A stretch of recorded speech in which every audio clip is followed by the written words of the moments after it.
Team Spirit's turn to ban.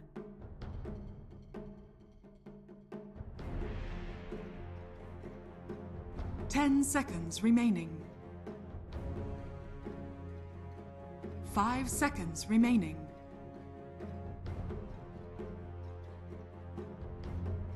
Team Spirit's turn to ban.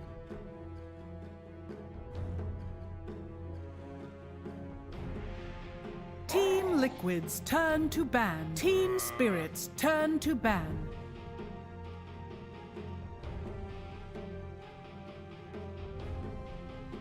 Ten seconds remaining. 5 seconds remaining.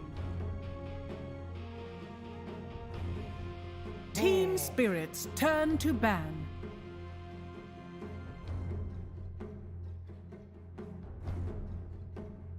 Ten seconds remaining. 5 seconds remaining.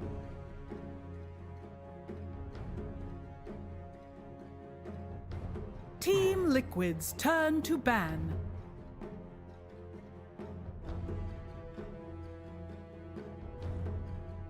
Ten seconds remaining. 5 seconds remaining. Team Liquid's turn to Team pick. Spirit's turn to pick. Brewmaster!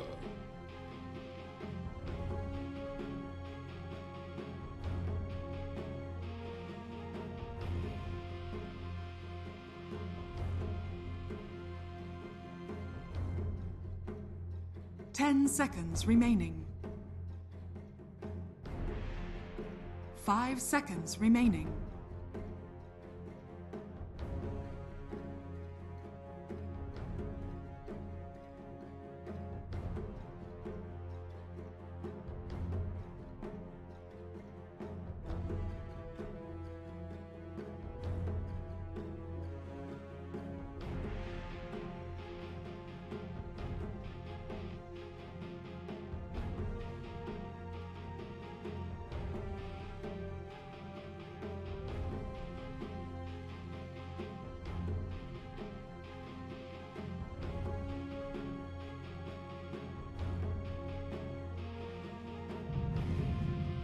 Team Liquid's turn to ban. Grimstroke.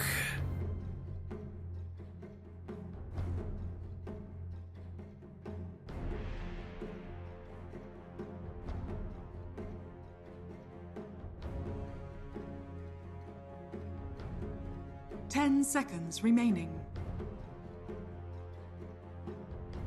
5 seconds remaining.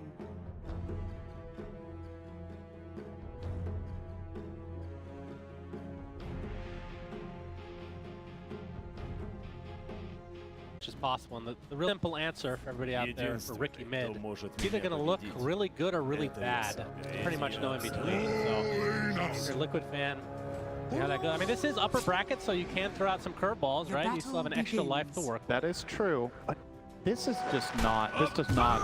This isn't even in my top 10 heroes I think of when I hear Taro, he might actually die here. He slims back and down he goes. First blood for Liquid. That's why they picked Ricky. Because he wasn't there at all. Yes. He was cheering them on from mid, and that gave them a morale. You're expecting Ricky to never be there. Yeah, Taro did get the rune, so it was a 3-rune trade-off for first blood. It's relatively even. It's mainly about how impactful the experience is going to be for the heroes that pick that up. Like getting a faster level 2 in a lane could maybe lead to a secondary kill, and then all of a sudden it's really good. The Weaver is going to be, I think, quite tough for them to kill in this bottom lane. Well, another hero we haven't really talked about is Tiny for Mr. Laurel. That would be the mid lane. I have missed this as a core so much. Why do they pick it here?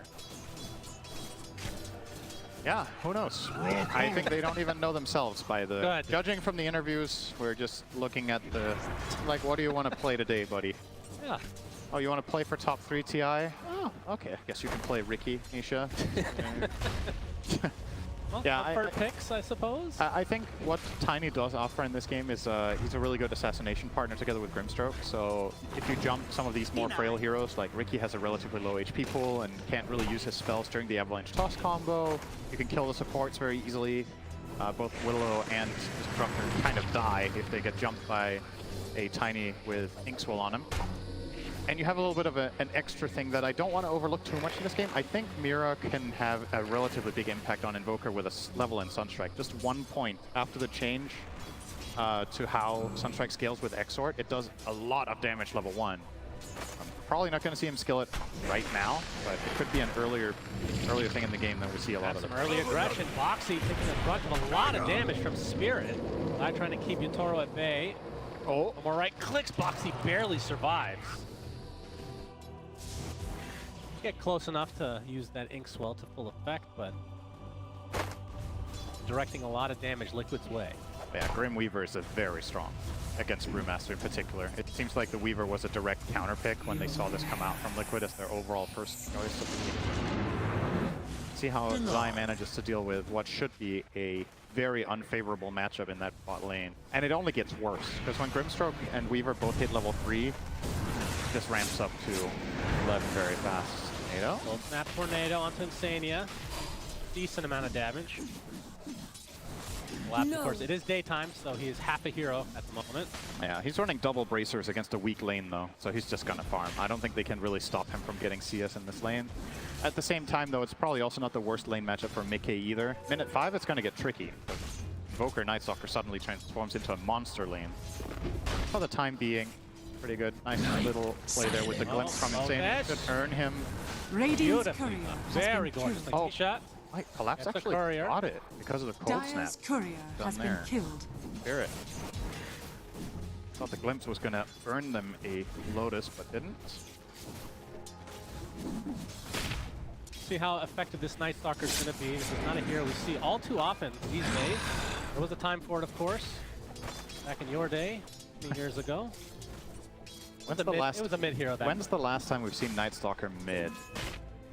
I don't know if we've seen it in pro game in this patch. Blood grenade there, Inkswell as well. Yatoro gets credit for that one. This lane is so nasty because as soon as Willow uses Brambles, if they either don't connect or expire on the lane, Brewmaster is just defenseless. You're literally just Shikuchi in with, you drop the Swarm, you Shikuchi in, you Inkswell level 2 on the Weaver, and he just runs on top of him, and Willow can do nothing but look as her Brewmaster just inevitably dies. So very tough matchup here. You sign up for this when you first pick Brew in this patch. Teams are starting to figure out how to really deal with this guy in lane, and yeah, Zai is already trailing by about 1,000 behind Yatoro, so pretty much the entire net worth lead of the Radiant side is in this lane. And in the meantime, silently, 12 denies top for Night Stalker. So laning stage going very, very well for Spirit in this one. Mid lane relatively close on CS, a little bit more on the deny side for the Spirit side. Tiny beat the Ricky. I mean, were you expecting this to be any different? I know it's not traditional mid at all. Yeah, I don't really have much experience to draw upon here, but I would sure there's a lot of games you can look in turbo mode that are probably the matchup. I mean, instinctively, I would say this is probably a slightly better lane for Tiny, but Ricky floats quite a lot of lanes, especially against melee heroes, so I guess it's kind of just going to be a wash. And the most important thing for both teams really is that their mid laners start getting involved in some sort of correct action. But Ricky is an awkward mid laner in that respect because he doesn't truly unlock his rotations until he gets Diffusal Blade. If you compare that to a hero like Pango, who also goes Diffusal, well, Pango has a lot more to offer before he's level, before his Diffusal comes out. Ricky has these 2 little jumps that do some damage, but it's not Pangolier tier. Collapse now can bully a bit, thanks to it being nighttime.